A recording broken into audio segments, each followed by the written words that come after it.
Hey, today's podcast is brought to you by Audible.com. Get a free audiobook download at www.audibletrial.com/TTD. That's short for The Talking Dead.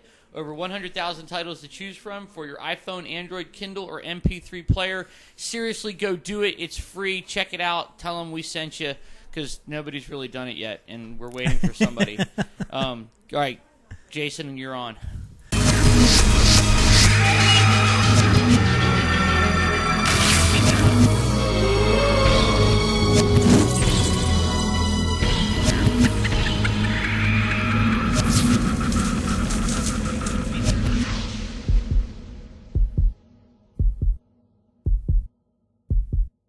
I am on. And it is May 26, 2011, and this is The Talking Dead. Welcome. Yay. And tonight... Yay. And tonight we have Bob. How's it going? And Paul is not with us because he died.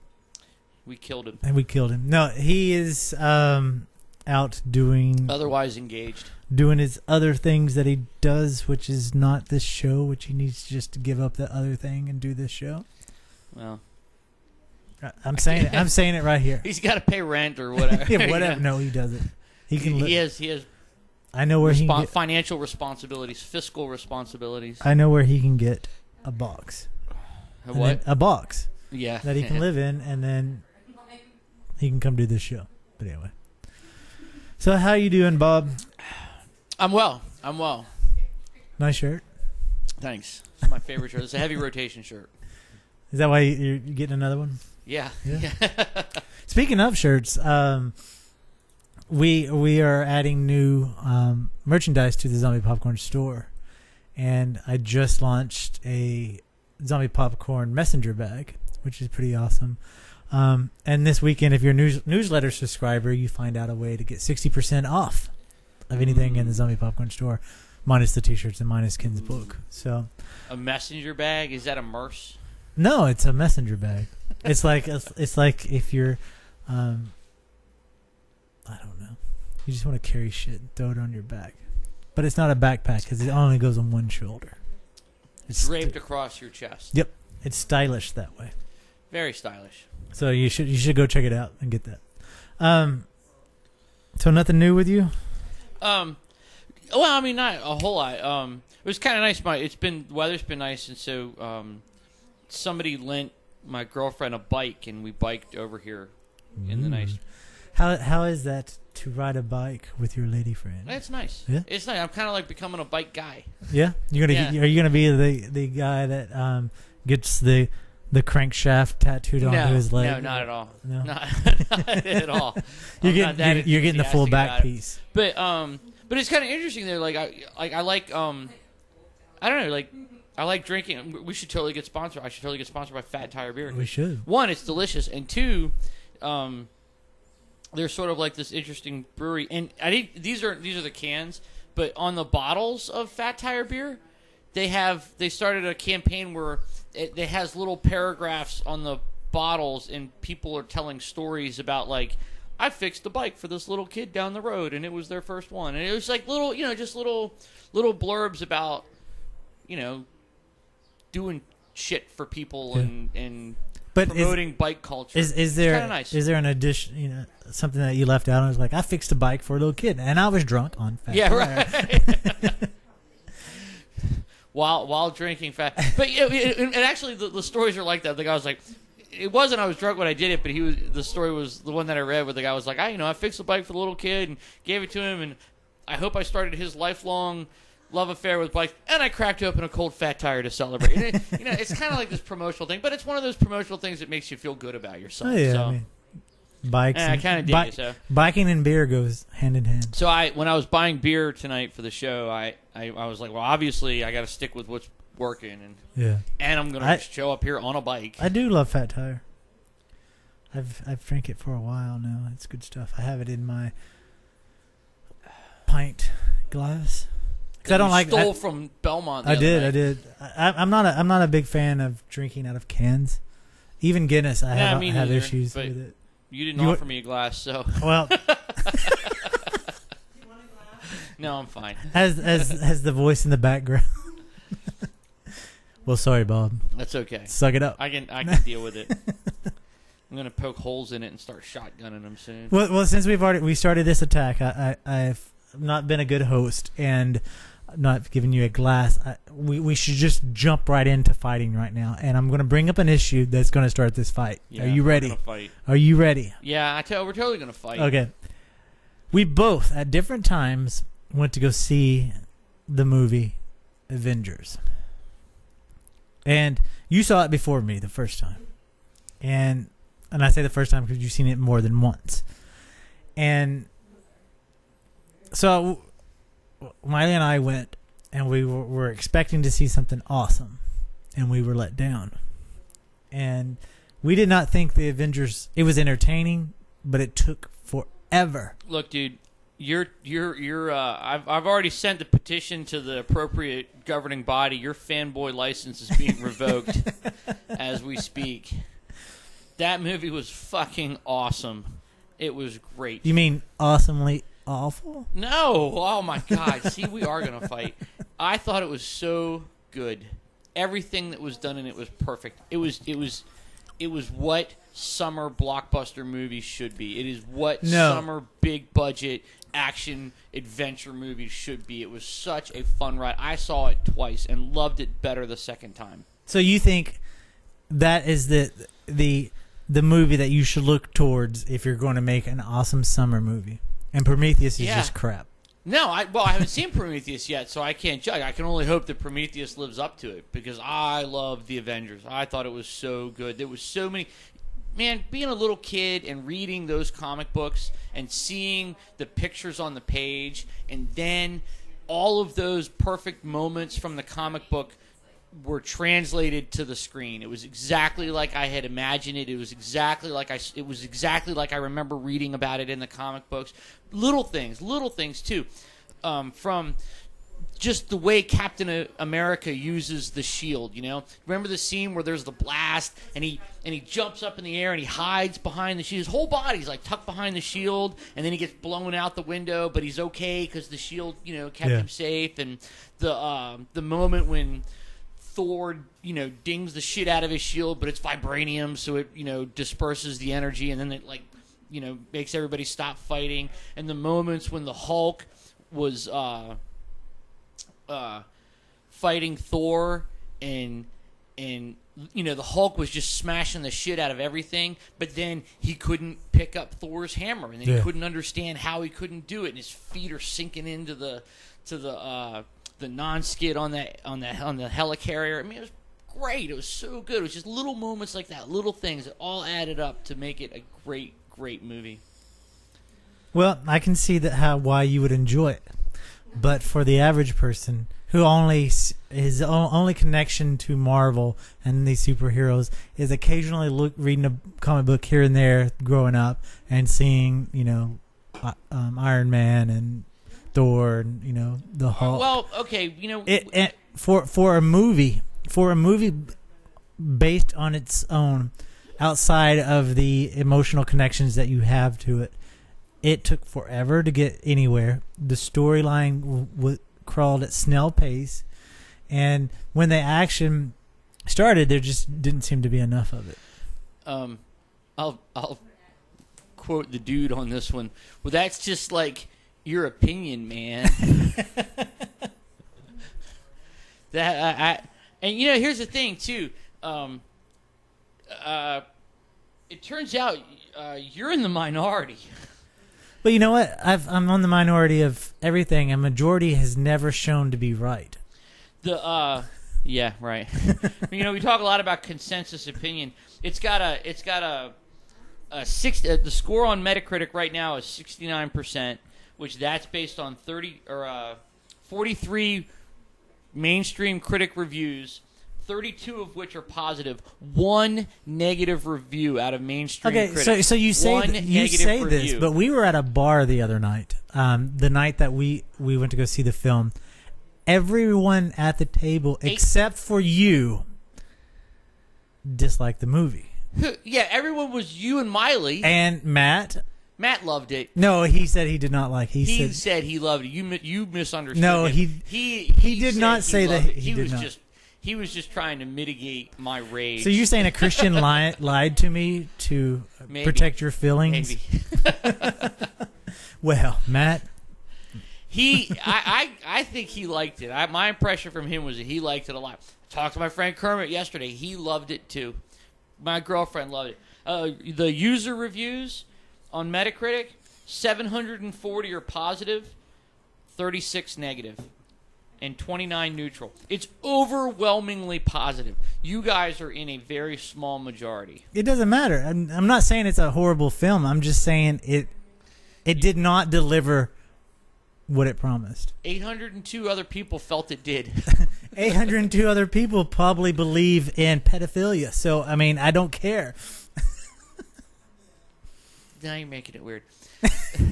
I mean, look, you can have your opinion, and it's valid, and that's fine. That's fine. Have your opinion, and you're just happy that you're in the majority right now. I'm not. No, guys. Hey, I don't need to be in the majority, but I'm just telling you the consensus opinion is that it's awesome. You guys, I will wait. I will wait. Minority. I will wait for the sequel.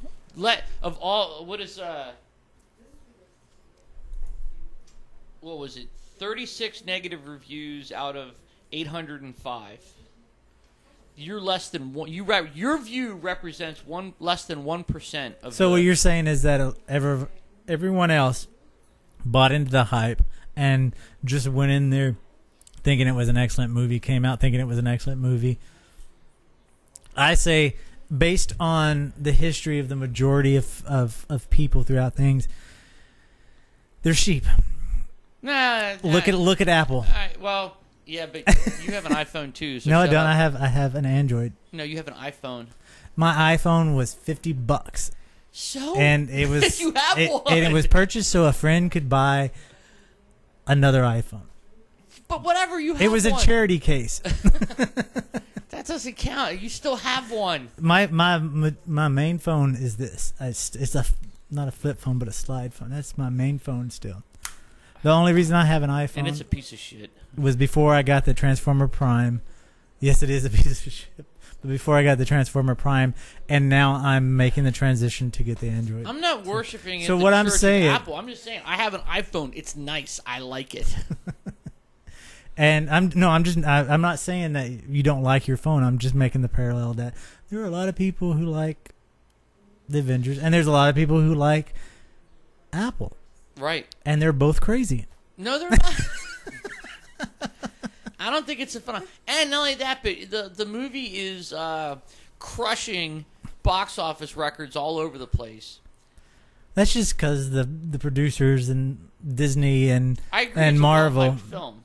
is the marketing machine is sending their children in to see the film. Yeah, I saw it twice, and I rarely see a movie twice. You know what movie I'm going to see twice? Back-to-back weekends. I'm going to go see Piranha 3 Double D. I'm going to probably see that twice. And Prometheus I'm going to see twice. How can you say that? You don't even know if it's going to be good. What? Which Prometheus. One? Are you? I want it to be great. Are you honestly thinking that it's not going to be good? I hope it's good. I want it to be good. I went into Avengers wanting it to be good. And were you let down? I wanted it to be great, and it was. I'm just saying, if Avengers wasn't great, I wouldn't have seen it again. I'm not going to promise to do something without having seen it first. I don't know. I mean, look, I went into Avengers reserving judgment, and then when it was over, I was like, nope, that was pretty fucking cool. Well, when it comes to Prometheus, I'm ready to be. I am too. And you know what? If it's awesome, I'll probably go see it twice because it was that awesome. Yeah. But I haven't seen it yet, so I can't say. Why do you make these promises when you haven't seen it yet? I didn't make a promise. I said you said I'll see it twice. I said I'll probably see it twice.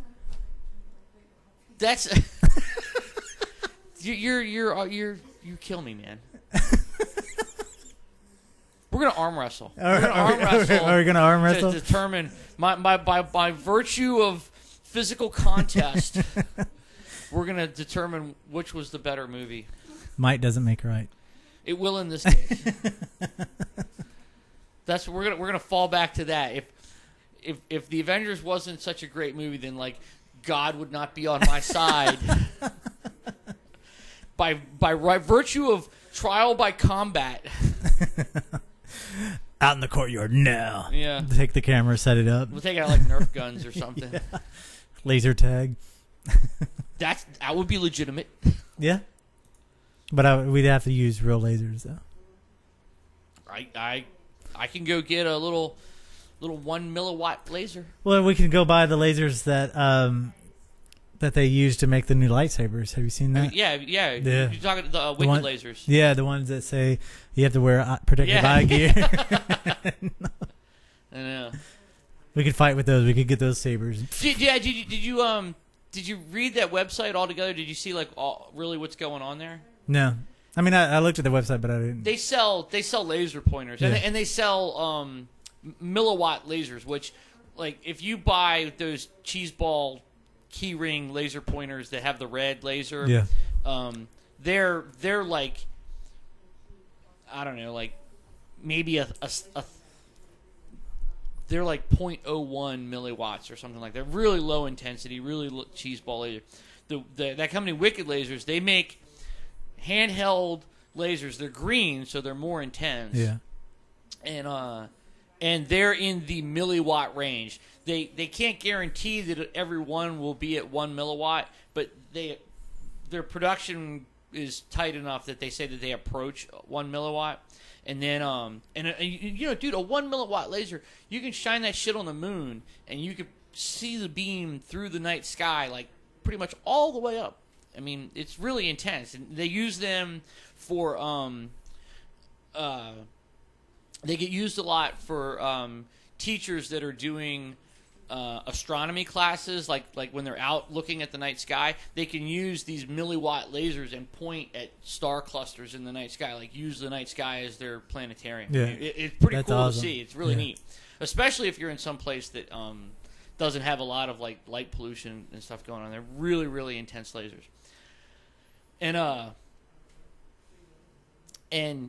But then what they also sell, they develop this thing, and I don't know how they do it, but they have this lightsaber attachment that is built around their laser pointer, and it has like that carbonite or carbon polymer blade or whatever. But the distinctive thing about them is if you go buy a hobby lightsaber now, when you turn it on, the light just turns on. Yeah.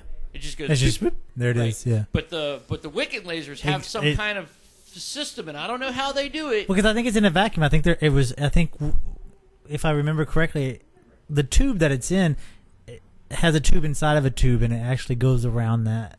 They have some system where, much like in the films, when you spark up the lightsaber, the light goes. Yeah. And it travels up the blade. It looks awesome. It looks fucking cool. Yeah, but you can't look at it directly, and you can't. You can, because the light is contained in the blade and all. So I mean, they have an abundance of warnings, but at the end of the day, you have to buy like the lightsaber system that comes with it, which is like, I don't know, $300, and then you have to buy the laser too, which is like another $200. So it's about a $500 thing. But that's awesome. That's worth it to walk outside and go, look what I got. Well, but here's the other thing too: is it doesn't do any of the sounds. But you can. I'm sure somebody can modify something to put on there. Well, so the thing is, there's hobby lightsabers. There's like replica lightsabers that they range from like $100 to $300, depending on what you get, and they don't have the slowly tracking light up the blade, but they just turn on and off, but they have the sounds and they look just as good. I don't know. But the traveling is what makes it, though. Yeah, I know. It's this one effect that does it all. Yeah.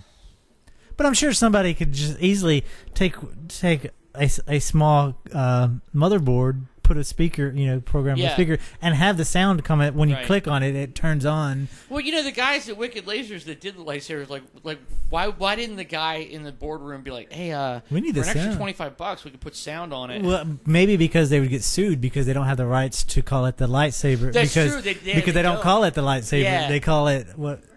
Yeah, they call it something else. Yeah. So maybe that's why. laser saber. That's what it is. That's what it is. And they probably would get sued. That's true. Do you think that distinctive like? Do you think that lightsaber sound? Do you think those? Can you trademark a sound like that? Do you think George Lucas? I mean, used to trademark music. Well, I don't know. You don't think? You know what? If he can, he did. Yeah, yeah. Well, you don't see any other objects out there's no generic ripoffs of Star Wars props that I've seen that make that sound. You see the little the generic ones that are the hollow tube that are orange. There's no light in it. When you swing it, it goes. Yeah. But there's no, I don't know, like that tube that you swing in the. Yeah. I don't know. It's crazy. Lightsabers are so cool. They are. We should get like 6 of them and battle. Before we get into the show, like at the last minute, I came across this and I want to talk about it. Let me pull up. This is really more of a topic of the new architects, but since we don't have a show planned for that for a while, I thought we would talk about it on here. On Huffington Post today, they had an article on the website that talks about First Amendment speech and certain things. And if you've been keeping up with the news, you've probably read and seen how the government is kind of iron fisting social networks to create backdoors so the government can eavesdrop on the conversations on Facebook, Twitter, Google Plus, and all the social networks, and they're using the argument that they're falling behind. I mean, because the wiretapping laws do not fall into online yet. I mean, it's easy for them to tap a phone line because they got the back door with the phone companies and the lines and stuff. They don't have that back door with social networks and chat rooms and Skype, and then that's what they're trying to do. And it looks like these laws are going to pass. It looks like these companies kind of stood up to them, but are now buckling behind it, and so our conversations are going to be monitored by the government and are being monitored. It's not like they're waiting to start; they're already doing it. Well, the Homeland Security has an official told Huffington Post that they have a manual of all the words that when spoken in a chat room on Facebook, on Skype, anywhere publicly online, it pulls up a flag for them, and they monitor it, and they start looking at the person who says it into detail to see if they're associated with terrorism. It's just this stupid war on terror that they're doing. And Huffington Post posted 3 pages of it. It's over 500 words here, but there's more. But they only posted like 3 pages of it. And there's words on here that will trigger Homeland Security to monitor you. Words like pork, agriculture. This is a little overboard. It's really fucked up. I mean, you can't even say blackout or brownout because that falls under the category of infrastructure security, and that will cause them to put up a red flag on you. I mean, there's seriously words of, like, with Southwest border issues that will trigger that would be, or border violence, is drug cartel, gang, drugs, narcotics, cocaine, marijuana, heroin, Mexico, Southwest, Juarez, Tijuana. Simple words that you could use every day in a conversation, just talking about news, would throw up red flags. This is a little extreme. It's crazy. The word airplane and its derivatives. Agro is on here. AGRO. Like, we're having how many online conversations in World of Warcraft? I've got aggro. Well, how many hardcore kids, punk rock hardcore kids use aggro? Yeah, that dude is so aggro. And I wonder how many times we're going to be. You can't even say the word police. Did you see that? Yeah, this is. Yeah, I don't. Enriched is a word. Uranium. Yeah, but I mean, enriched is a word on here, but like it's vitamin D enriched milk. Oh, watch out! No, one of my favorite words on here, especially since this is dedicated for on. Crash is a word. No, wait. This is monitoring online suspected terrorists. You know, these are flag words. The word cloud. Yeah. First of all, with cloud storage, with everything moving towards that, it's kind of hard not to say that. Right. Now everybody is in the cloud. Yeah. Cloud. And it's so ridiculous.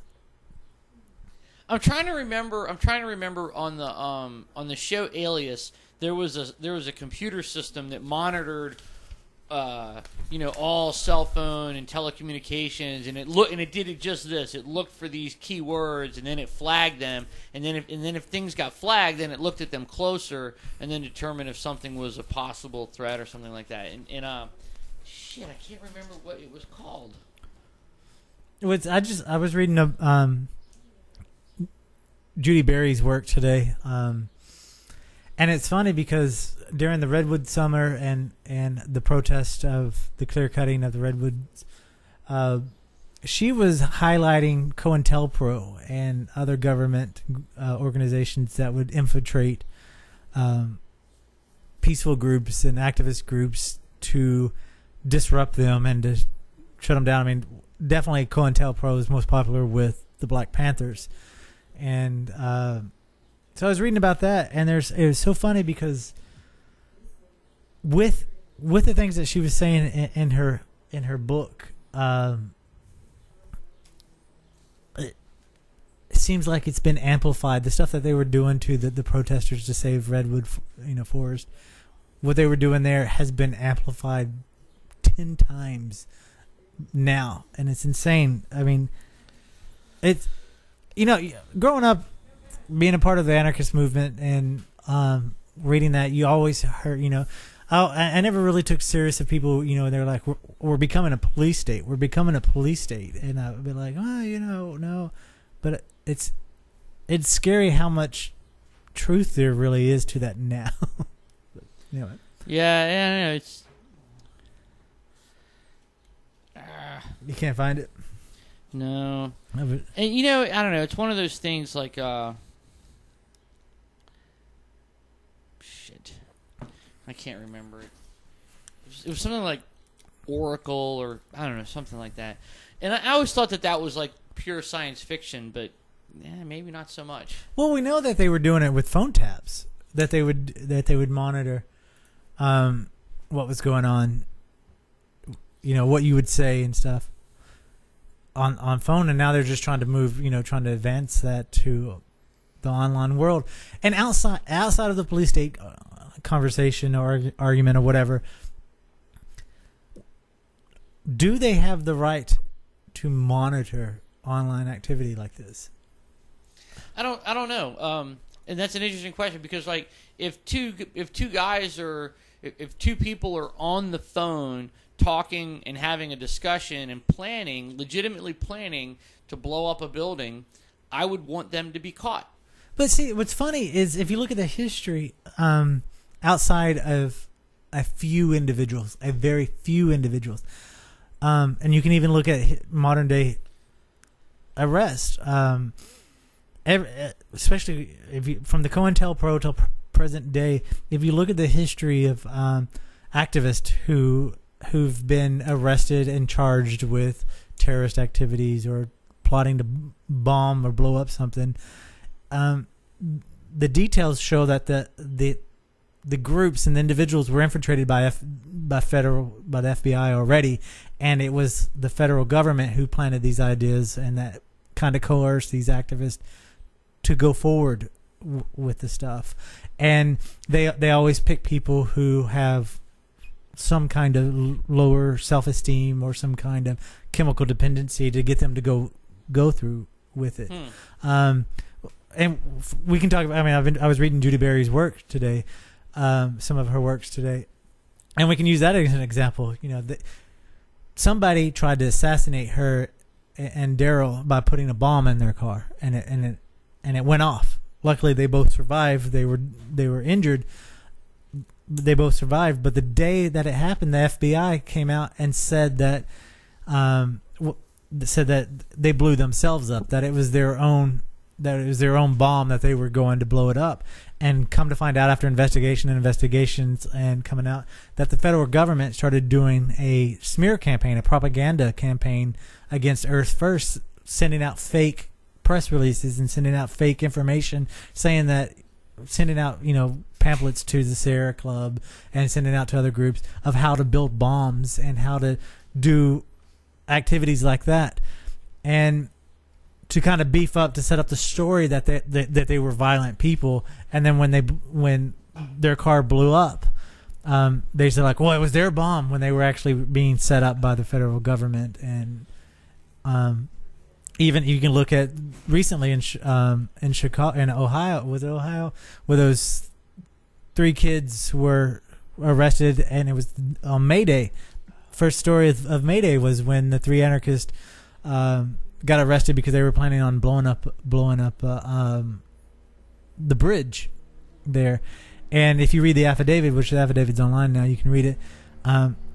It's the whole thing started off. The kids wanted to just knock down signs to show that there's that was associated with the bank, and they never once wanted to blow up anything. And it wasn't until the federal agents started pressuring and said, well, no, we should do this. They sold them the C4. They gave them the plans. They showed them. They trained them how to do place it where it actually destroyed the bridge, and actually coerce these young kids into wanting to blow up this bridge. And when they said okay, they were arrested. And I know it's illegal to plot and say okay and go ahead with it, but to have our own federal government sitting there pressuring you and encouraging you and giving you all tools needed to carry out, it's unnecessary. And to relate it to all these words and have it and giving them options to monitor us so they could build their case to make them look good, innocent people go down because of it. Well, yeah, I don't know. I don't know how this Mayday case. I don't know how innocent those kids are. I don't know. I mean, maybe the argument could be made like they'd have done it anyway, or but who's to say? Yeah. You can't arrest somebody for something that they would have done. You can't. That's like future crime. But that's what they're trying to do even now. Thought crime is becoming a real thing, and because of the war on terror. Well, because look at the bank. Look at their crackdown on banks that were not American banks. Before ING, the bank, got bought out by Citibank or Capital One, I can't remember. Before they got bought out by an American bank, because they're a Dutch or Danish bank, they were under investigation because some of their clients that have bank accounts with them have been linked to fund terrorists in some kind of twisted, weird way. And so the bank was being investigated to see if they were a terrorist organization. And then American Bank came out and bought them out, and all charges were dropped. It's really bizarre. But that's a whole nother story. That's not this show. But anyway, what were you saying? No, I'm just wondering how many of these words we can cover in a 2-hour. You want to read them all? So we can like check them off. Check them off. Infrastructure security, airport, CIKR. I don't know why anybody would say that. Amtrak. You cannot say Amtrak. Collapse, computer infrastructure. Wow. Communications, infrastructure, telecommunications, critical infrastructure. Incident is a word. I can think of all of these words used in benign methods. Incident at Loch Ness is a wonderful movie starring Werner Herzog. Yeah. San Diego's a nice place to visit. It's on the list. You can't say right. San Diego. I don't know. It's really gas. I took my car to get gas, and when I pumped the gas in the car, there was some spillover. It's spillover. I wonder how I can get Anthrax while I was listening to Anthrax. Yes, there you go. The American or the UK band Anthrax? The American one, of course. I like the UK one better. But it's funny. Bart is on the list, and Bart was, it was a transportation in where they shut off cell phone activity. The transportation in was it Portland, Oregon? What was that they call the mass transit? Yeah, the BART. Yeah. I don't know. It's pretty crazy. You can't say canceled either. Yeah, Yuma. 3:10 to Yuma was a great movie, both the original and the remake. Terrorist. You can't say La Familia. You can't say WHO. WHO. Yeah, right. That's the World Health Organization. Yeah. Bust. Meth Lab. We could cover like most of these Southwest border violence ones just talking about Breaking Bad. Yeah. That's a terrorist show. You can't even say ICE. Or HELP. Why is HELP on here? Which one is that? It's under Weather, Disaster, and Emergencies. Center column, third one down. You cannot say help. What the fuck? That's snow, blizzard, sleet. That's like the evening news. Yeah. Erosion, power outage, warning, watch, lightning, aid. Cain and Abel is on here. Really? Yes. Center column under Weather, Disaster, and Emergency. About fifth one up from the bottom. Under cybersecurity, actually. Sorry. Oh, Cain and Abel. That must be... Ooh, Freaking is on here. Yeah. Did you ever read... Freaking's pretty neat. Is Van Eck Freaking is what they're talking about. Our phone freaking. Your phone freaking, yeah. Palestine Liberation Front. Botnet. Malware. This is what... Cybersecurity, like any podcast put out by Symantec where they're talking about internet security, they're going to say all of these. It's so organized crime. I don't see. This is so like all right. So here, I don't know, man. I'm of two minds of this. In that, well, yeah, you're a military man, so definitely there's. If two guys are legitimately plotting some nefarious deed, I would want them to be caught. I would want law enforcement to intercede and stop them from, perpetrating said nefarious deed. True, and I don't think Batman would have done it. I don't think anybody in their right mind would not want that to happen. So but the question is at what cost? That is the question. So, yeah, it's weird. When I was in the Navy, I was in nuclear power, and you can't say that. Yeah, right. I know, right? See, I was in nuclear power, and it was. I don't know. I guess it's all about context. I guess because all of our textbooks and all of our notes and everything, it was all confidential material. It had to be left in the classroom. It had to be locked up in dedicated lockers, and you had to have like little check-in, check-out sheets for every because time that wasn't your stuff. None of that stuff was yours. Confidential material. But here's the thing. I could find all the same information in any physics book if I went to the library. But it's the same thing. It's like that stuff has to do with context, though. But none of that stuff, once you become a soldier of whatever armed forces, none of the stuff that you're taught, none of the stuff that you're given is your property.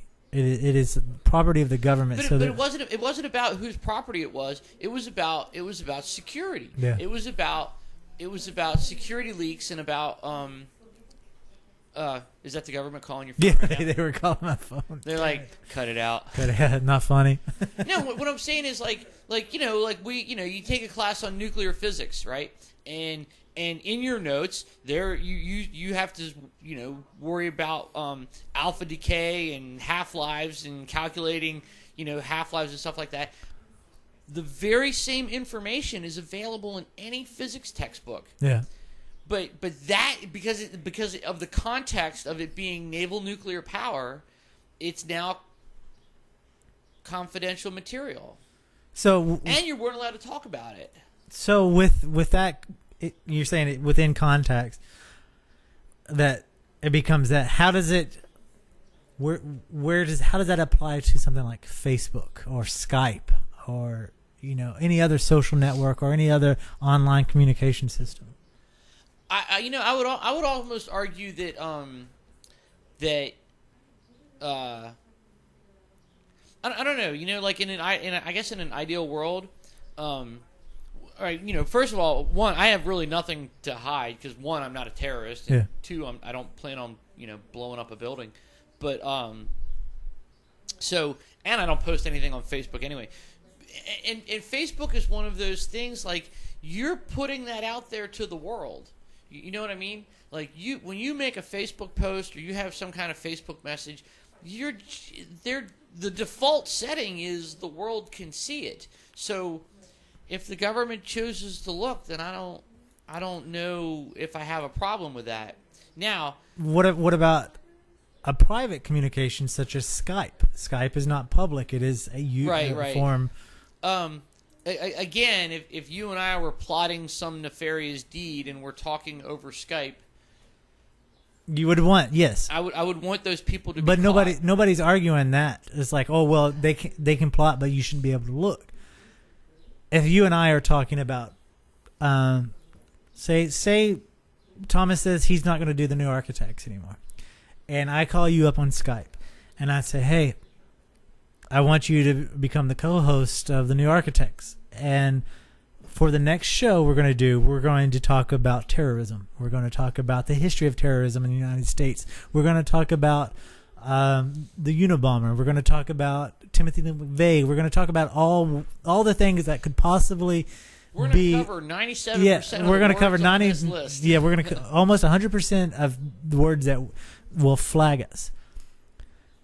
Just because we're talking about that, does that bother you that it would flag the government, incite a raid of our homes, incite interrogation? Well, so here's the thing. I guess this is where I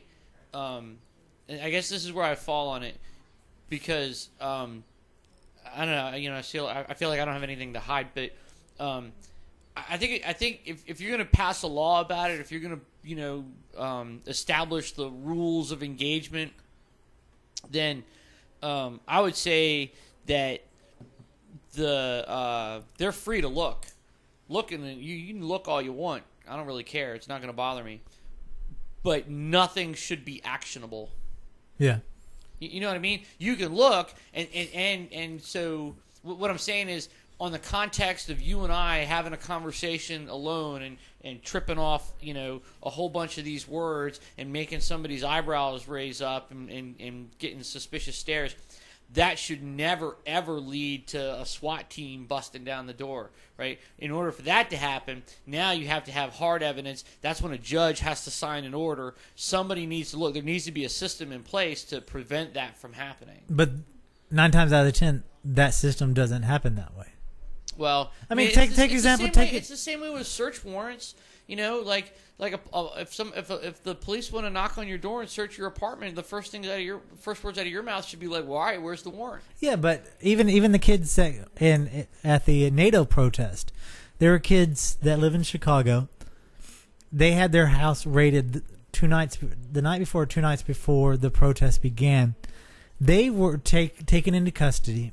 They are being charged with terrorism for a device that was in their house that they said, the cops, the government, the powers that be said that device is being used to create explosives so they can blow up Obama's headquarters, so that they can blow up NATO and stuff. And what the lawyer has said, it's come out and said with photos saying this mechanism, showing the photos, they were brewing homebrew. They were making beer. And the only reason that they came in is because Secret Service came in several weeks before, cased activists, found activists. They wanted to make an example. It happens anytime there's a huge protest. May Day, they had to have an example. That's why those kids were infiltrated and raided and brought up on charges of trying to blow up the bridge. the night before, because they're trying to do a public relations battle and try to make it seem like the protesters are bad people. And it's throughout the history of time, anytime there's been a movement that has generated public interest, when I say they, the government, whether still state, local, or federal, have gone out of their way to try to discredit those individuals. It's always anarchists that cause problems at their protest. But it's not. That's not the case. And you're right about that. And I don't know. You know what? If I were a clever terrorist, I would disguise my bomb-making equipment to appear like a beer brewing apparatus. If you were a clever terrorist, you would achieve your goal. Well, I mean, yeah, maybe so. And the thing is, I don't think any instance of terrorism has been that layered in its thinking and that. What do you mean? Explain. Well, what I'm saying is that terrorism is simply the will to do so. Yeah. There's no sophisticated plan. It's usually very simple. It's usually very direct, and it's usually very devastating. Like look at Timothy McVeigh. All he did was hose down some fertilizer with diesel fuel, put it in the back of a U-Haul truck, and drive it to the federal building. That was as sophisticated as his plan got. But he wasn't labeled as a terrorist. Well, he is now. I mean, he is I mean, after the fact. But my point being is that there's no instance of terrorism where somebody has been like, okay, we're going to make a bomb, but what we're going to do is we're going to make it in this device, and that way, if anybody looks at it, it's going to look like we're just brewing beer, and that's our cover story. That level of espionage only occurs in movies, Yeah. right?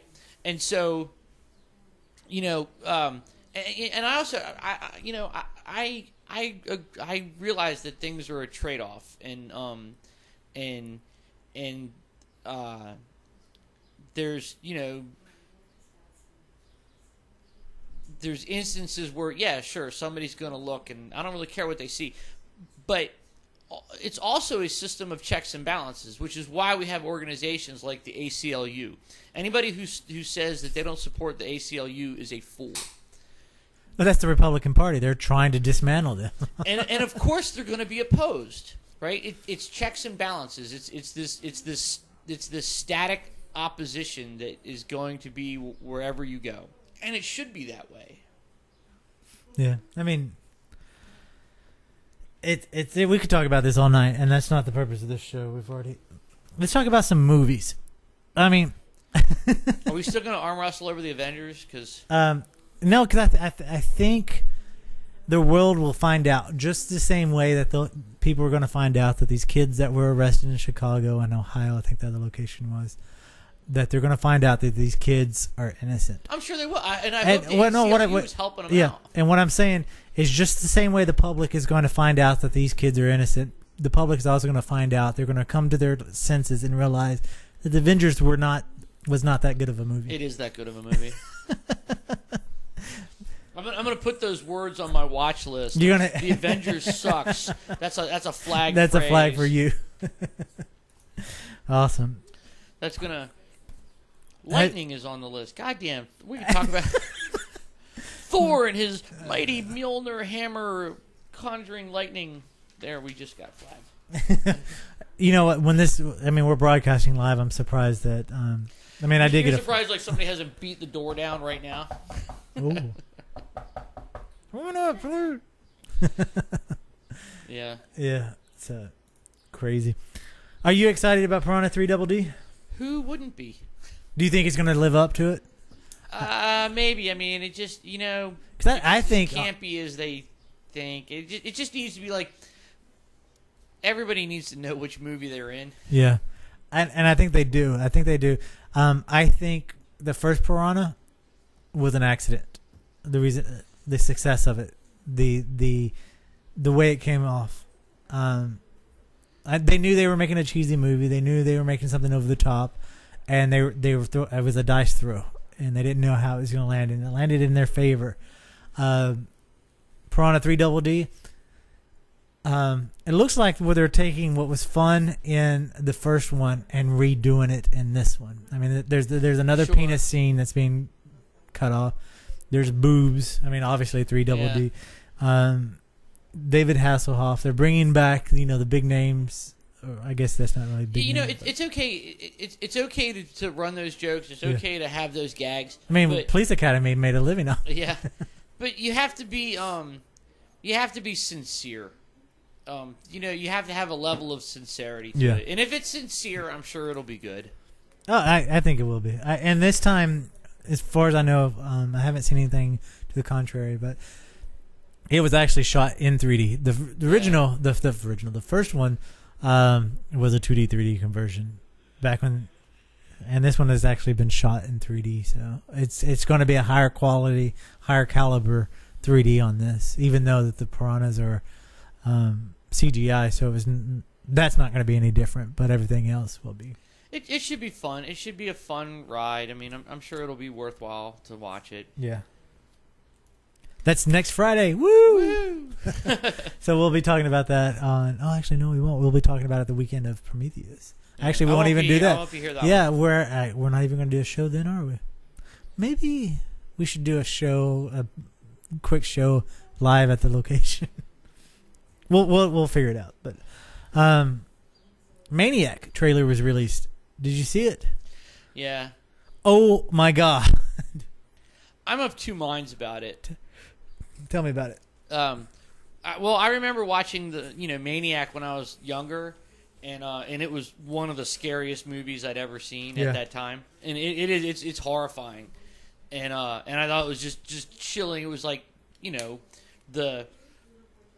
was like Freddy Krueger, Michael Myers, Jason Voorhees on crack. I mean, like, come on, the guy was a maniac killer. It was like the title was appropriate. Yeah, it was a really scary, sort of underground movie, and it was really scary and just sort of exploitive even. Yeah. And I think that's with the trailer looks like they've held on to that. I kind of have a beef with Alejandro. I think his AJA. He did The Hills Have Eyes and Piranha 3DD. I know. Well, he's a producer. Yeah. He rose to fame on the back of a movie called High Intensity. No, High Tension. A French. He sort of rose to prominence as a young director on the back of a French horror film called High Tension. High Tension was the name of the film. And High Tension was a horror version, a French horror film version of the Dean Koontz novel Intensity. And the director took writing credit for it. And Dean Koontz never got credit for that film. But it was strictly, it was taken directly from, or was it inspired? It was taken directly. It was a note for note ripoff of the Dean Koontz novel Intensity, and there was even an American made for TV movie of Intensity that starred I forget the guy's name. He's the sort of the crotchety doctor in Scrubs, and he was one of the Bobs in Office Space. But so anyway, this French director Alejandro Ahad, he rose to prominence because of High Tension, and everybody was like, "Oh, it's so shocking!" And he took writing credit for it, and he didn't really write it. He ripped it off from Dean Koontz. Did Dean Koontz ever make a statement about it or say anything? Because what had happened was Dean Koontz had sold the story to whatever television studio made the made-for-TV movie.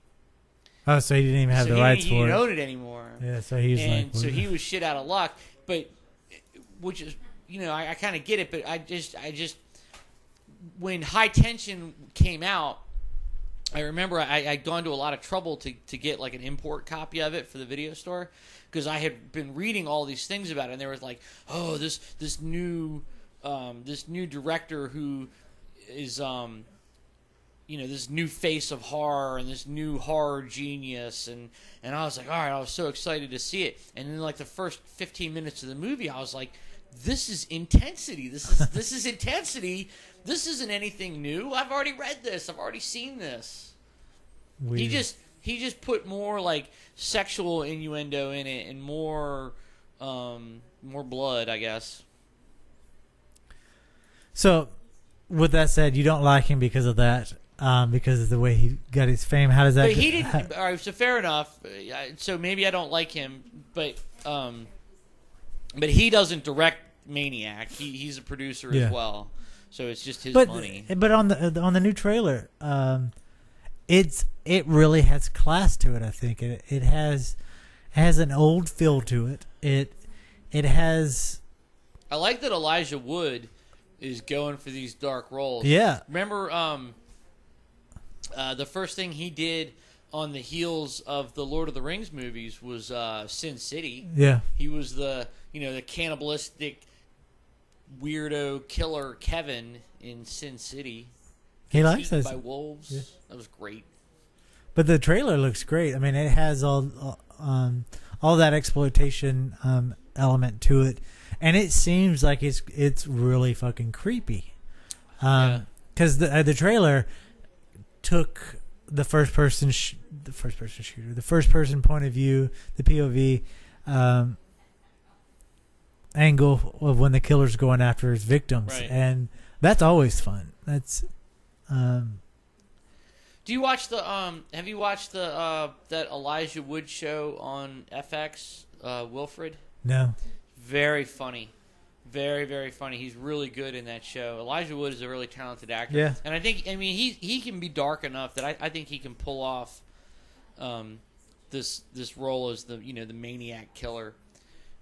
He looks good. Elijah Wood, he doesn't come off as a tough guy, No. But he can do scary, creepy. Yeah. I mean, he looks good. He looks dirty and dark-eyed and everything in this film. So I think it's been good. I'm excited about it.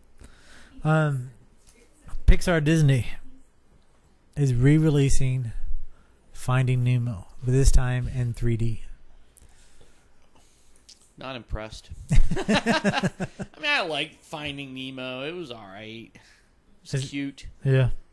It's going to hit theaters in That's just a September. Cash grab. It is. It's a total cash grab. And that was my follow-up question to it was, what do you think of all of these directors and studios doing this to old movies? I mean, okay, George Lucas is doing it with Star Wars, but he's doing it, and I give him credit. He's doing it because he's talked about it since day one. Since as long as I can ever read anything about Star Wars, he's been talking about how he wanted to do it in 3D. The technology just wasn't there. So I'll give him that, even though people don't like it. But James Cameron with the Titanic, with all these other movies that are being re-released in 3D that were in 2D. As a 3D lover, I don't mind, especially since the Avengers has proven that the 2D 3D conversion is getting way better. Sure. There's no longer, I think if it stays on that caliber and keeps growing, there's no longer that fear of moviegoers saying that I wasted my fucking extra money to see this movie and it wasn't real 3D. I mean, because when I went to go see The Last Airbender, that was a 2D 3D conversion. You paid money to see that movie? Well, because they went to go see Twilight, and Paul and I, we were there, and I looked at Paul and I was like, let's go see this 3D movie while they go see Twilight. So that's what happened. Did you know going in it was supposed to be awful? I didn't care because it was a 3D movie. I didn't know it was a 2D 3D conversion because I didn't ever read about it, didn't follow it because I didn't have interest in seeing it. But we're there at the situation, so we saw it, and the storyline it could have been better. The special effects was amazing. The 3D sucked, and it sucked so bad that people that were not me walked out of there going, "The 3D sucked," and that was an awful movie. Yeah, it really was. So I'm glad that 2D 3D conversion has finally reached that point where people don't walk out talking about how bad the 3D was, because 2D 3D conversion sucked, and it's getting better. There were,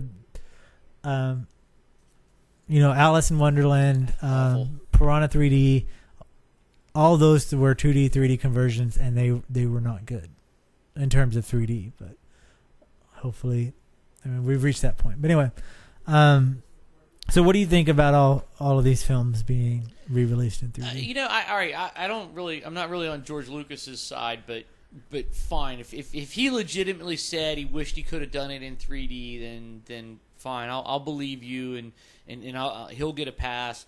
And I also kind of feel like maybe James Cameron gets a pass too, because he's definitely one of those guys that pushes the envelope of technology, and he's just sort of doing it to see if he can. And making money. So he gets a pass too. And I'm being nice, I'm being liberal. But Tim Burton, Alice in Wonderland, awful. Yeah. And did that need to be in 3D? No. It should have been shot in 3D. It should have been shot in 3D because the 3D could horrible. Anyway. But some people have been using 3D to great effect. Like Up was phenomenal in 3D. Up was amazing in 3D. And that was sort of the movie that showed that 3D wasn't stuff coming at you. It was looking in and perceiving the depth of Tron did. Tron did a very good job at that too. Tron looked great. In fact, I also thought it was really cool, that device where the 3D only occurred in the digital world. Yeah. That was kind of cool. And I like that because that kind of tilted the hat to the old 80 3D films. Because like Nightmare on Elm Street and other films. I don't know. So I mean that's great, but Pixar, it's unnecessary to release Finding Nemo in 3D. I'll tell you what you do, Pixar, make another really great movie. Yeah, they're good at it. Brave to be phenomenal. Oh, no. I think it's going to be good. And make that in 3D, and I'll probably go see it. You don't have to make another movie in 3D because that's just a cash grab. But Brave is in 3D. I meant like. Oh, you're saying make another Don't do. I don't need to see the fucking Lion King in 3D. Which they released. I don't need to see Finding Nemo in 3D. I saw Finding Nemo. It was delightful. Well, Toy Story started that trend of the animation being re-released in 3D. And Toy Story being those films being released in 3D, really, I mean, they did great. And but Toy Story almost. And again, like you heard, I'm being nice, but you could almost give Toy Story a pass because there was a lot of time between Toy Story 2 and Toy Story 3, and people wanted to revisit them, and it was a nice excuse to see it on the big screen if you hadn't already. Yeah. And I'm a big advocate for going and seeing movies in theaters. Like I love going to see movies in theaters, And so, yeah, sure. If you hadn't seen, Toy Story 1 and 2, fine, go to the theater, see it. This is your chance to see it again. Because, Toy Story 3 came out, but... well, the good thing about this trend is not going to stop, but the good news about re-releasing these animations in 3D is that it's going to be good quality 3D. You're not going to get crap because it's not like it's easier for them to replicate CGI and animation into 3D to create a double image easier than it is to take real world and create the double image. Yeah. But, having said all that, if I went to the theaters, I saw Finding Nemo in theaters, right? It was great. It was wonderful. I've already seen it. I don't need to go see it again in 3D because the first experience was great. I don't really have anything. I don't think that seeing it in 3D is going to be anything better. Now, if I were a parent and I had a little kid who had never seen Finding Nemo, fine. That's an excellent opportunity to go to see that movie on the big screen. 3D is just, I don't know, unnecessary. If you want to re-release it, great, do that. Well, it just seems like because how Disney for the longest time would put movies in a vault. Quote. Yeah, I know. And then release it for a limited time. We have Bambi or whatever. I think this is the new generation of films. It's like Finding Nemo came out in what year? No idea. Like a long time ago, considering. And instead of releasing it on Blu-ray, instead of releasing it, on home entertainment or iTunes or whatever, they are going to release it in 3D. And I think that may be the new generation of that Disney style. That Disney Vault thing is just a Cash grab. It's not that in and of itself is not a cash grab, but it's it's a gimmick. Yeah, that's the word I was looking for. Not good. Yeah, Finding Nemo was 2003. Yeah, so I mean, that's 9 years. Yeah. Yeah, I mean, hey, you know what? Maybe you're a parent, and in 2003 your little kid was 2. You can't really take him. But now they'd be 11. That's the perfect age for Finding Nemo. But it goes back to that question: is like, why revisit? Why remake? Why? Where is the originality? Why are they so afraid? I don't know, but you know what? I remember my parents took me to the movie theater, and I saw. I remember going to see Bambi in the movie theaters. I saw Bambi on the big screen when I was a little kid. Really? Yeah, and when it first came out? No. I'm just kidding. Bambi was 1942. Yeah. I was born in 1970. I was probably, I saw Bambi on the big screen maybe, I don't know, 77, 76. I was a little kid. But I remember it was wonderful on the big screen. I remember it was like, it starts this love affair with movies. So if somebody hadn't have had the idea to show Bambi on the big screen 30 years after the fact, then... But 30 years after the fact of something that was a culture, part of the culture then. Saw Snow White and the Seven Dwarfs on the big but screen. I'm saying, stuff like that is different than... You said it was 2009 that Finding Nemo? 2003. So 9 years. To come back out and in 3D. And I just don't understand. I mean, we talk about the excitement of seeing Maniac being remade. But that I don't know. I mean, I can see why they do it, but I don't understand why they do it so often. Okay, so, but you know what? When I saw Bambi on the big screen, that was pre-VCR. Yeah. That was pre-DVD, pre-Netflix, pre-HBO, pre-Showtime. There was nothing. If you wanted to see a movie on the big screen, the only way to go see it was to go to the movie theater and see it on the big screen. Yeah. And now I don't know. Now it's different. Well, maybe that's. And so now I don't know. Maybe that's the gimmick. Is that with Finding Nemo? Like, yeah, sure, you can watch Finding Nemo at home anytime, but you can only see it in 3D if you go to the theater. Yeah. But they'll release it on Blu-ray 3D because it's not like that option is no longer there. But that's a very small segment of the population. Actually, it's growing. It is growing. It is, but it's still very small. Well, no, there was a report that came out not too long ago that shows that more than half of the homes that have upgraded their TVs, they're all 3D compatible TVs. How many people is that out of 1,000? Oh, I don't know. I'd actually have to pull up the report to see it, but more than anybody. More than half of the people who've upgraded their TVs to the I guess the flat panel is have 3D compatible TVs. 3D compatible TVs, or are they actively using that 3D? I'd have to look at the report. I just remember seeing it. I didn't look at it. I'm not saying it's not there, and I'm not saying it's not growing. What I'm saying is it's a very, very small percentage of consumers.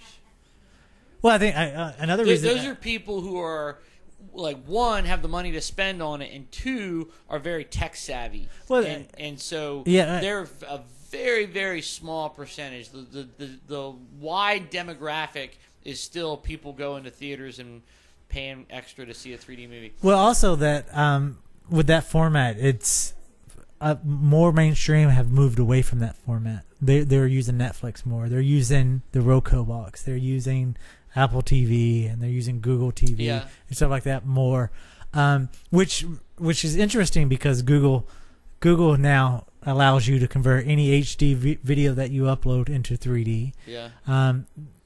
They are working on a new upgrade to the Google TV, which the rumors are that it's going to have 3D encoding for it. PlayStation 3, when it first came out, and still is compatible for 3D. If you have a 3D compatible TV, you can watch 3D movies through that. Netflix has 3D encoding and will be soon showing to test out this bugs and stuff. They're going to start showing 3D trailers, and then once that works out, they're going to start showing streaming 3D films. I mean, it's and I think that's why a lot of people. I think once that sets in, then 3D home consumption will increase greatly. You know, it will, and I'm sure it'll get there, but I don't know. I'm still an advocate for the theater experience. See, I am too. I love the theater experience, but what I want to do more than go buy a ticket and go to the movies and see it, I want to build that in my home. I've done that. Home, that whole wall, and when I had my projector, because I got rid of it so I could focus on doing zombie popcorn. But that entire wall, all the way down to where the shoes start, sure, was a screen. Yeah. Watch 3D movies. Watch any movie. Play video games on it. Yeah. And that's what I did, and it was awesome. Yeah, a friend of mine had a great setup in his apartment where he got like some reflective material and then like black bordered it with some like black felt, something that would be like opaque and non-reflective, and he had a projector mounted on the ceiling, and that was a great setup, man. It looked awesome. That's what I did in my previous place before I moved in here. We didn't have the bump on the whatever the stucco, whatever it's called. And there's a company in Las Vegas that sells paint, that's silver screen paint, and I painted my entire wall with that and did the outline and stuff. And it was awesome, because it makes the blacks deeper, it makes it more fun. Right. I had 5.1 surround, but at the time I was saving up to get 7.1 surround, so I could do it all. So even if you do that, that makes you an even smaller percentage of the demographic. You know what I mean? You're like, yeah, there's a couple guys out there like you, but you represent a very small portion. And that's cool and all. That's great, but that's still, I don't know, man. And part of the theater experience for me is like going in and sitting in the big room and the big sound and the big picture. And I mean, I love all that. Yeah. And did you see that the some theaters are they're experimenting or kicking around an idea that would essentially kill the movie theater experience for me, where they're trying to make rules that like come see this movie, and in this theater texting is allowed. What? Yeah. What? No. Yeah. No. Yeah, that's true. Like some theaters are kicking around this idea, like in this show we allow texting or something like that. You know what? And that would ruin it. Even if there was no noise and everybody was very polite and very quiet, you know what one thing kills the screen? That lights popping up everywhere. No, I hate it. Dude. I hate it.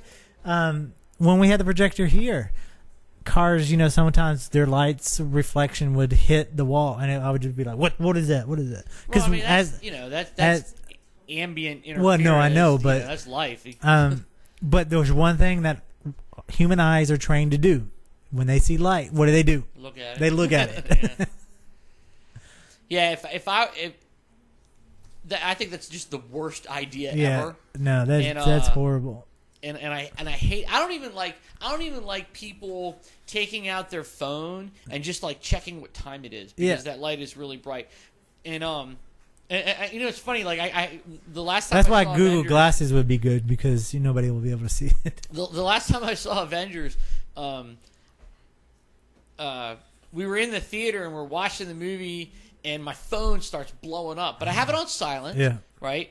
But it vibrates just a little bit in my pocket. It just goes and buzz, right? It's just one thing, and it's unobtrusive. Nobody notices it but me.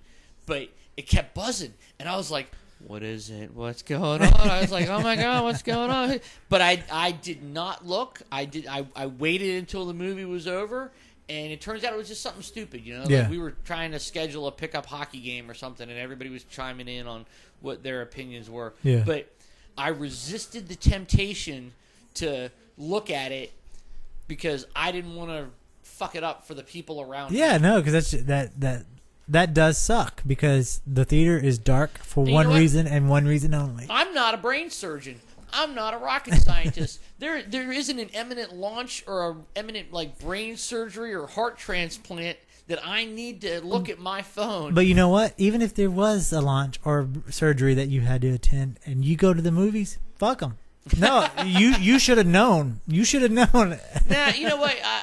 If the guy looks at his phone and he's like a heart surgeon ready to do a heart transplant. If he's ready to do a heart transplant. I'm like, why, dude, what the fuck, man? Put your phone away. And if he was like, yeah, man, I'm a heart surgeon. This is a transplant notice. I got to go.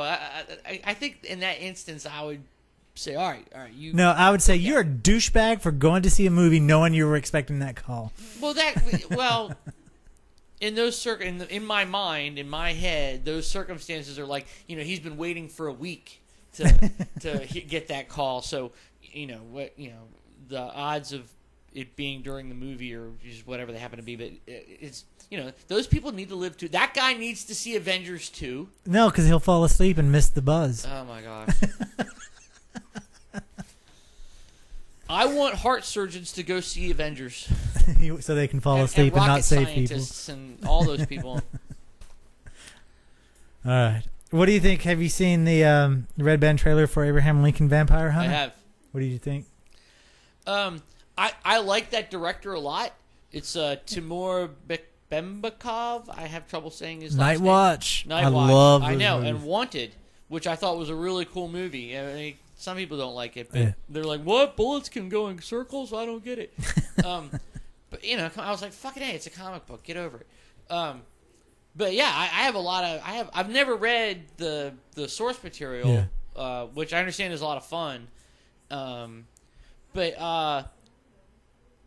I saw, like, in the new trailer, you see that Rufus Sewell, whatever his name is, Rufus... He's looks like to be the main bad guy. He is the best villain ever. Yeah. God, remember? Did you see The Illusionist? No, I didn't see that. He plays actually, like the there Duke was of Austria or something in The Illusionist. I think I did see it because there was another movie that came out that was very similar to that. Yeah, you're thinking of The Prestige. Yeah, no. So I saw The Illusionist. I didn't see The Prestige. Okay, the Illusionist was the one, the movie about The Magician with Ed Norton. Yeah. And Jessica Biel is the love interest, Yeah. and Rufus Sewell is the villainous Duke or whatever of Austria that is, or maybe it's Prague, I don't know, some European town. But he's such a jerk in that movie. You just hate him so much. He's such a talented actor. So, he brings a lot. And I saw in the cast that now Alan Tudyk is in it. He's awesome. I love him. He's great. Yeah. I can't wait to see what he's going to do in it. And it could be a lot of fun, man. It's going to be over-the-top action. And that director, Timur Bekmambetov, however you say his last name, he's a really talented guy, and he has an eye for action. He has an eye for, and he's really creative with it. It's not just action in the terms of like Michael Bay action. It's action with a real artsy, creative. Yeah, aspect he has a style. Yeah, and So in the Night Watch, Day Watch movies, which the third one still hasn't come. I know, right? In the Night Watch, Day Watch movies, he has a special effects team that's like his own special, much like George Lucas had Industrial Light and Magic. Yeah, because his Peter movie Jackson has Weta. Timur has his own effects team. And in Russia, when he did Wanted, he had his effects team do all the effects for Wanted, so it had his visual stamp on it. And I think Abraham Lincoln Vampire Hunter will have that visual style that he brings to his movie. Yeah, I think it's gonna be great. With Night Watch, it was the highest grossing, highest budget film of Russia at the time, and the highest grossing once it hit. Until Day Watch. Yeah, and then that was the second one. But he did both, but and both really cool. Both of those movies are great. I love them. I bought them on DVD just because they were so good. Yeah, and there's a lot of people who don't respect those movies. No, they're really good. Yeah, I love them. Really good. They're fun. Yeah. I'm really excited about this one. What do you think of Tim Burton producing it? It's just his money. And I think they do that out of that relationship because McBembekov and Burton, they were co-producers on 9. I think they worked on some other project together. They're sort of like, they have the same interests, although I think McBembekov is a more talented version of Tim Burton. Yeah, I would agree, and I'm afraid that what I would like to see is that this film will do phenomenal, and he'll make a lot of money and finish up the Daywatch series. Yeah. And they have a Twilight Watch movie that's... But we've been joking at the video store. People rent them, and they're like, oh, my God, these are so good. When's the next one coming out? And we're always like, I don't know, but I hope it stars Brad Pitt. No, I don't. Yeah. Yeah, because it would be great to have that trilogy. Yeah, I don't know. And they're good books if you're into reading. No, just kidding. But speaking of reading, we should take a break because it's that time to mention our sponsor. As Bob mentioned at the beginning of the show, audibletrial.com/TTD is our sponsor for the show. You can go to audibletrial.com/TTD and get a free 30-day trial. And with that free 30-day trial, you actually get a free Audible book download, which means you have access to the entire catalog, and you can get a book for free. And that's awesome. So you get 2 things for free by just going to audibletrial.com/TTD. And I would like to recommend a book for y'all to get. We talked about the books, and we talked about the movie a lot on this show. And it's also when it comes to the movie, it's another movie that Bob and I kind of are on separate sides of the fence with it, and that's John Carter of Mars series. And audibletrial.com/TTD has the entire series of the John Carter books on there. And I was listening to them today when I was looking to see which one we should pick for the show, and they're phenomenal. They're great. The rating is really, really amazing on it. So we're recommending John Carter, The Princess of Mars, which is book 1 of the series. It's what the movie was based on. Yeah, it was what the movie was based on, and it's phenomenal. You should definitely check it out. You know what's so cool about the John Carter books is I just looked it up. John Carter of Mars, the one you're thinking of, it was published in 1917. Published in 1911. I was looking at one that was 17. Yeah. The first book was 1911. 100 years old. I know. It's science fiction that is 100 years old, and it still kicks ass. That is so cool. See, we were talking about earlier about them bringing back films, bringing back stories that have been retold 100 times. The John Carter stories have been told 100 times. Well, but I don't think it ever gets bad. I didn't. You know what? I didn't completely dislike the John Carter movie. Right? I think it was an instance where if it was a director with vision, if it was somebody with vision and like a lot of creative talent, it could have been phenomenal. Instead, it was just okay. Yeah. And I don't know who I was talking to when somebody said, or maybe I read that the arena scene where he fights the white ape. Yeah. When somebody was like, "Oh my God, that was so stupid," it was like, I saw that in Phantom Menace. I wanted to fucking punch them in the face. It made me so angry. I was like, come on, you don't realize, nobody realizes that all of that science fiction stuff that we sort of take for granted today, Edgar Rice Burroughs was writing it 100 years ago. That is amazing. That guy was thinking of it first. Yeah. And it's so good that it's lived on. It's inspired so many writers, directors. You know what? 100 years from now, people will not be talking about Twilight. No, they won't. Because it's awful. But they'll still be talking about John Carter of Mars because it's that good. Yeah. And the stories, whether you like the movie or not, the stories are so gripping and so just, especially with they're adventure stories, yeah, man. It's it's like I don't know. It's sort of like it isn't a lot about relationships and feelings. it's about John Carter showing up and kicking ass. It is really good. And getting the girl. And that's what it's all about. Kicking ass, showing up. Yeah, I mean, yeah, it's just, and like I said, those stories are 100 years old. Yeah, because I knew the book series 1 was written in 1911, and I didn't ever think about it to that, but yes, it's over 100. That's over 100 years old. And you can get the entire series on audibletrial.com/TTD. No, you're right. Princess of Mars is 1917. No, it says, even on Audible side, it says that it was published in 1911.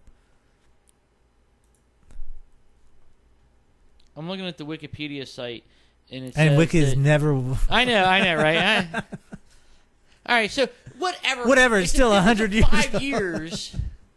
In the context of 100. 1917, 1911, fucking A. It's 5 years or 6 years. It's still almost 100. It's old, and it still kicks ass.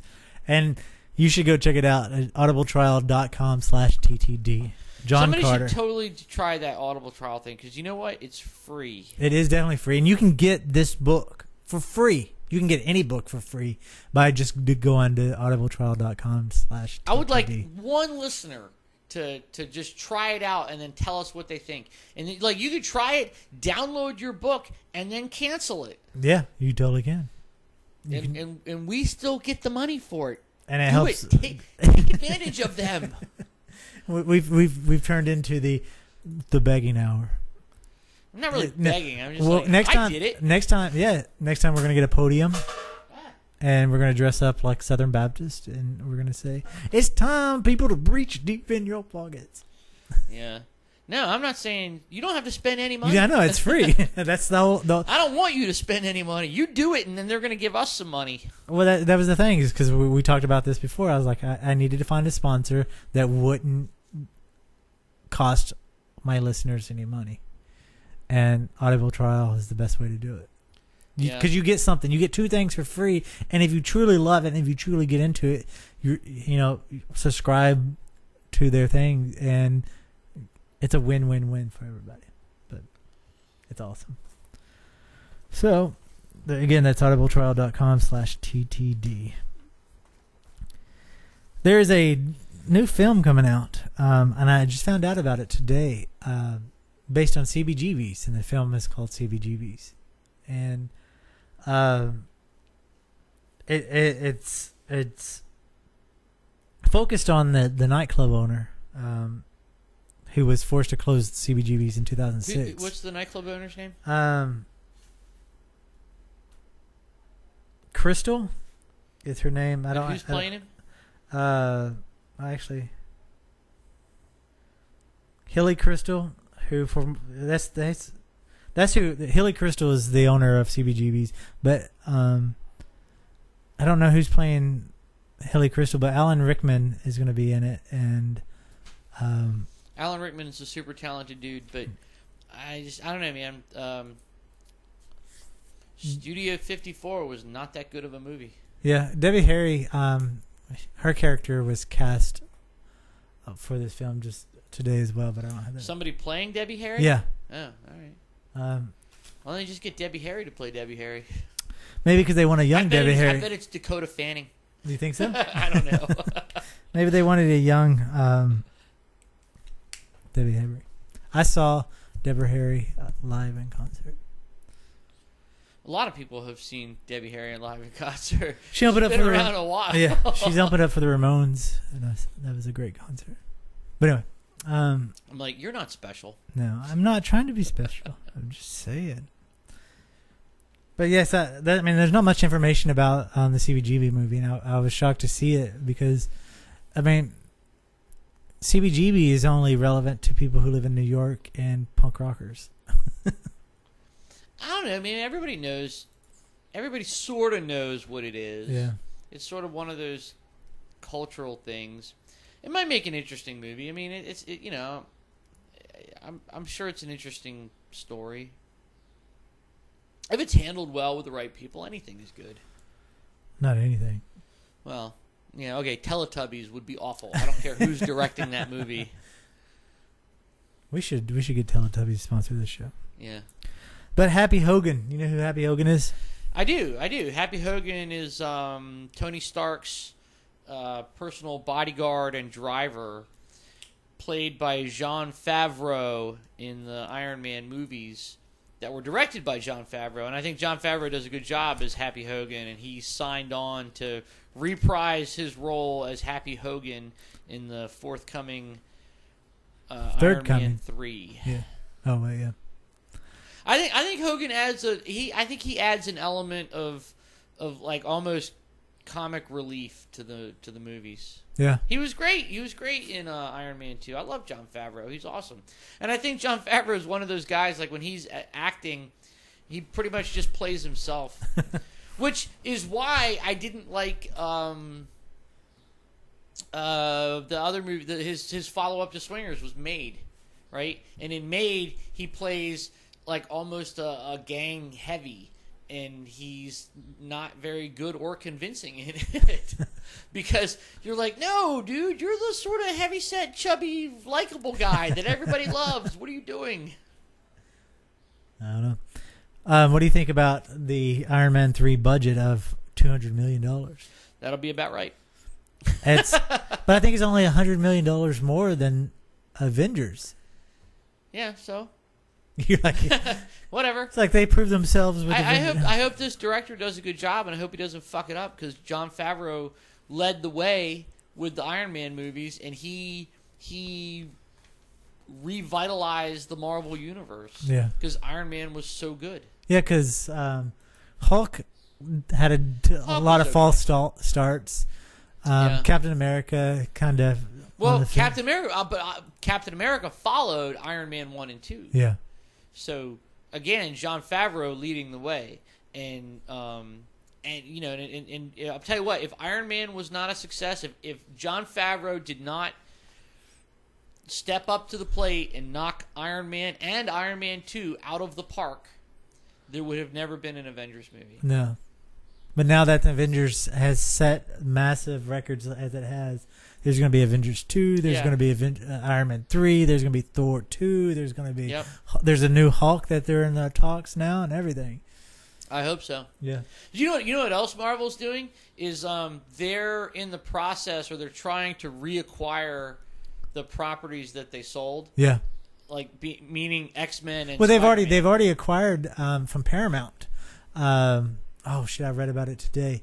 I can't remember. They sold, not the Avengers. I forget what they sold. Maybe I wrote it here.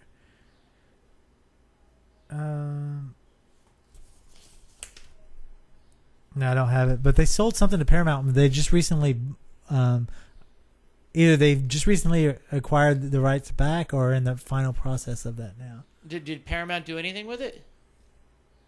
I'd have to look at the article because there was just a passing read. One of the things I read is that Marvel wants to do, they want to do an Ant-Man movie, and which would be, it'd be interesting. Maybe it's good, maybe it's not. But what it'll do is it will expand the Avengers roster. Yeah. It'll add Henry Pym to it, who was Ant-Man, Giant Man, Wasp. And then you get the Scarlet Witch, get Quicksilver in there. Awesome. How fucking cool is that? That'd be crazy. But Spider-Man is too, right? But Scarlet Witch is a mutant, and then that opens the door for the X-Men, which a couple of X-Men have been Avengers. I think Wolverine and that's right. I think and Cyclops, I think, were Avengers, and Jean Grey. Fantastic Four, who did Beast. that? And Fantastic Four. The Thing was an Avenger. Yeah, that's right. Yeah, so and you're right. They're trying to reacquire the rights to Fantastic Four, which those movies sucked. Yeah. I think those were their Paramount movies. I wish I had the article. Okay, maybe that is a Paramount movie, because they were awful. Those movies were...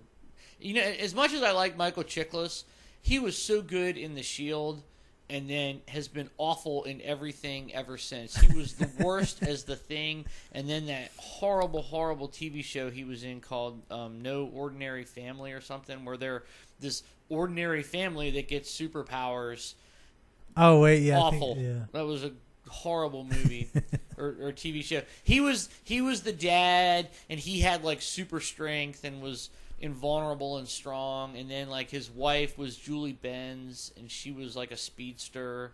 And they had a daughter that was telepathic, and the son that had the super brain, which is, I don't know, the dumbest superpower ever. Yeah. So I heard somebody. We were talking about something, and they were talking about Batman and Superman, and somebody made the point that it is a mistake to say that Batman does not have a superpower, because he does, and he has the best superpower ever. He is wildly rich. Being a multi-billionaire is the best superpower ever. He can't save worlds with it. Yes, yeah, he can. Yeah. Batman can, does, and will. That's true. So, what's that? Oh, I hit the wrong button. That's Oh. what it is. Hey, welcome back. Thanks. Hey, I'm watching you. Yeah. You want to talk about Thor 2? Great. I think that's going to be another great movie. I love everything that Marvel's doing right now, man. I mean, I admit the first Hulk movie with directed by Ang Lee and it starred Eric Bana. That was a misfire. I totally agree with that. But they picked it up and they did the Ed Norton Hulk, which not perfect but still pretty good. I think it did a lot of things right. Iron Man 2, awesome. Those were big hits. And then Captain America was very, very good. And Thor was very, very good. I mean, those were great movies. They were great summer, fun, popcorn movies. Yeah. And it all leads to the Avengers. What do you think about the story plot to Thor 2? They haven't really revealed anything much about the plot other than to say, it's going to be on other worlds, which the first Thor movie was in other worlds. It was in Asgard, and it was in Midgard, or Midgard is Earth. Jotunheim was the planet of the giants, and I think Midgard is Earth. Asgard was where they're from. But I remember in Thor, as much as I liked it, I was sort of like, every time they were on Earth, I was like, get back to Asgard. Asgard's awesome. Earth is kind of dull. But they're talking about that it's going to, for the 9 worlds, they're going to bring in, it's his journey.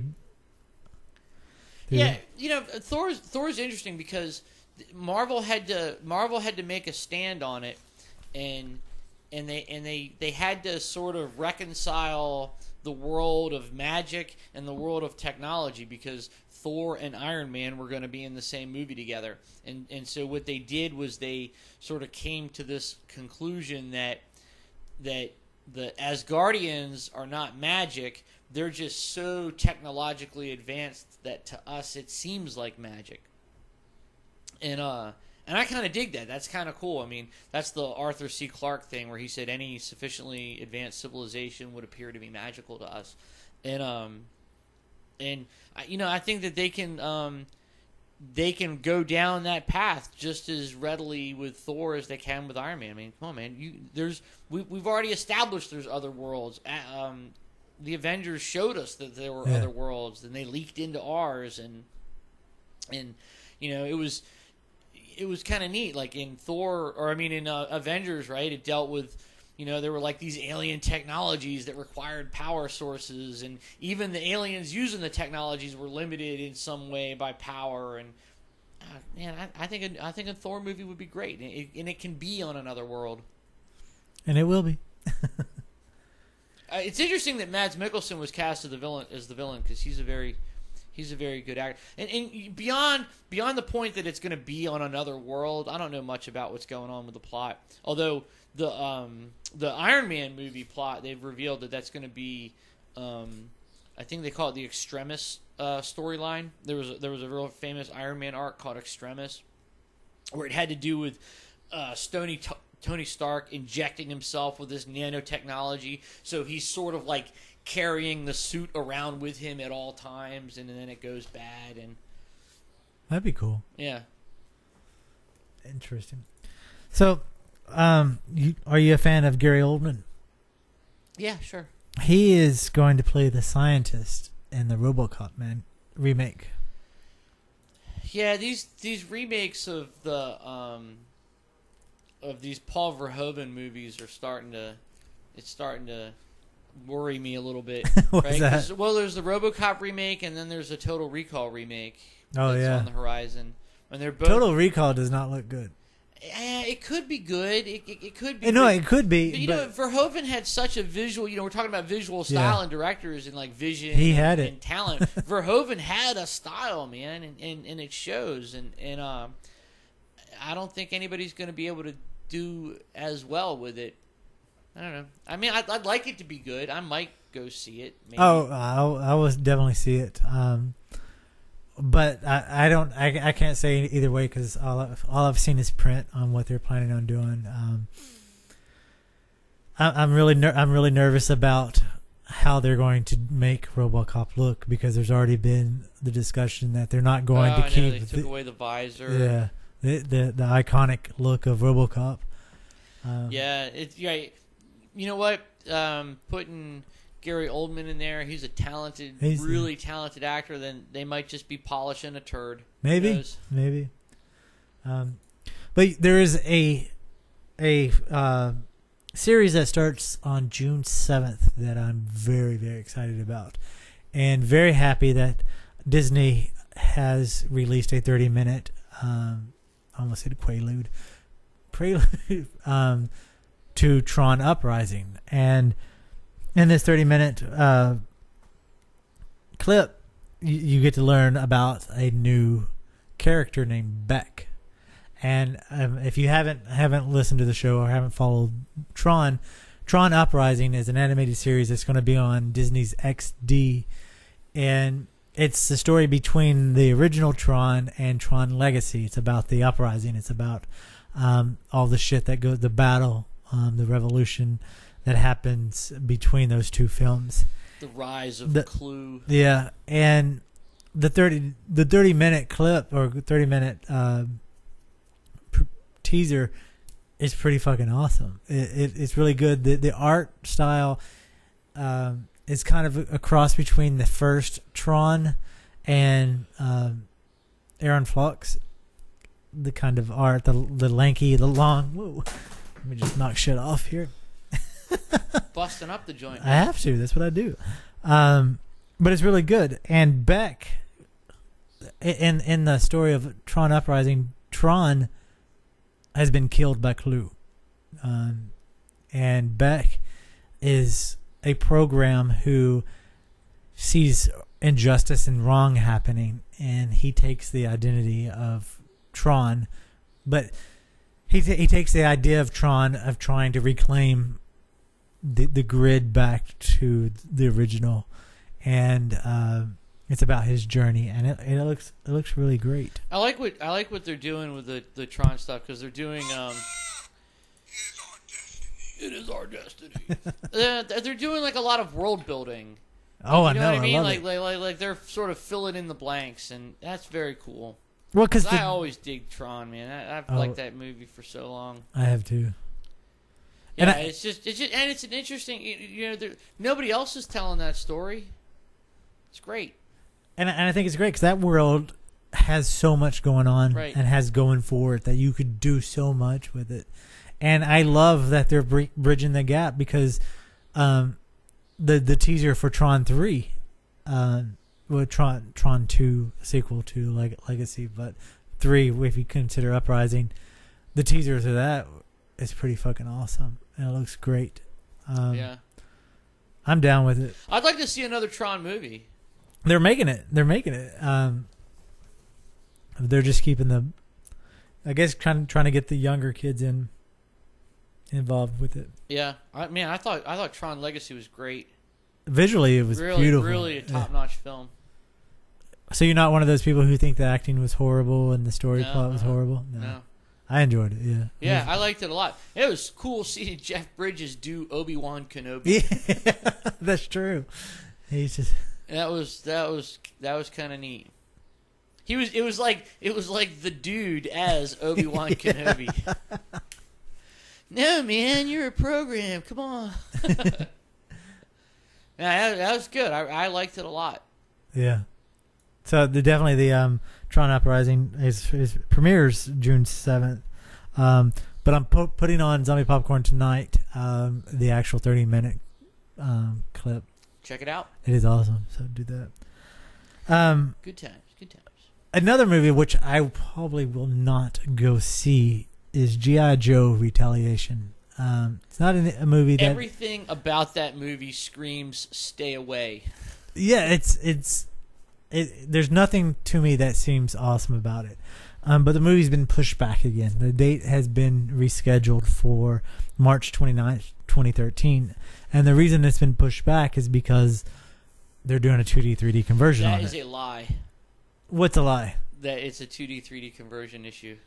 No, not that it was an issue. That they've changed their mind and decided to release it in 3D. So there's, I was reading this thing, it was probably on like Ain't It Cool, and there have been all these test screenings of G.I. Joe Retaliation, and it has not been testing well. They're thinking about reshooting, doing a whole retool, and they're asking all of these very specific questions about Channing Tatum to put more of his character Duke in the movie again, because he was taken out and it was largely The Rock. And so it's not just we're going to make it 3D. It's they've got to go back and rework the script and reshoot and do it again. Wow. So, and 3D gets a black eye for it because... Yeah. Yeah, well, that's the speculation anyway. Well, speculation is probably right. It's probably that's probably the true story. Everything about that movie says stay away. Yeah, it does not look good. It looks horrible. But whatever. If you're into it, I've never been a G.I. Joe fan. I never liked the cartoon. Never liked the action figures. Never liked. Although this guy came into the store the other day and he had a very funny T-shirt where it had like a pie chart on it, and it was all in like G.I. Joe graphics and fonts. And in the pie chart was like 25% red lasers, and then 25% blue lasers, and then another 50% was knowing, because knowing is half the battle. Lame. I thought it was hilarious. Well, since we're nerding out. Dungeons and Dragons MMO is now free to play. Yeah. It's been released. It's out of beta now. You've been playing it. Yeah. What do you think? I like it. It's pretty good. I'm still on the learning curve on it. I've only been playing it a couple of weeks, but off and on here and there. And it's fun. It's a nice game. It doesn't seem to be a big loot grab like the way I felt World of Warcraft was. Explain what do you mean? Well, in World of Warcraft, it's like you get all of these materials so you can make this item that lets you get these other items to make a bigger item to make more material. It was just a, like I said, a big loot grab, and it doesn't have that feel to it yet. There is a crafting component to it that I have yet to figure out. Like I said, I'm still on the learning curve. But so far, it's been fun. It's been visually good? Yeah. The visuals are good. The sound is good. It has like this little narration voiceover. The gameplay itself is good. It's very reminiscent of the pen and paper game. It's fun. And I do like that it's free to play. And there's the potential to... all of the expansions, you can earn the points to buy the expansions and never have to spend a dime. Well, that's good, but it's going to take. You have to work for it. Yeah. But that's a business model that's proven to work. I mean, that's the business model. I think what it is like if you're playing the game and you really like it enough, you'll buy it. You'll spend some money. Yeah. You'll be like, all right, I'll pay a couple bucks for Well, that's what I'm saying is like that's a business model that's proven to work on like tablets. Have tested this theory out. It's like all the games on there that you can play there's in-app purchases that you can do, or you can just play it until you accumulate enough points to get it. But myself personally, and I've seen other people, if you really dig the game, if you really enjoy it, you pay for it. Yeah. I mean, there's games that I don't pay for because I don't play them that much. There's just something to help me pass the time when I'm waiting for something. And there's games that I play almost every day on my tablet that I buy the things for. Well, so far for D&D Online, or DDO as it's known, so far there's been plenty of content. It's been fun. I mean, I've been liking it. I haven't got all the social stuff down yet, but maybe I'll get there. I don't know.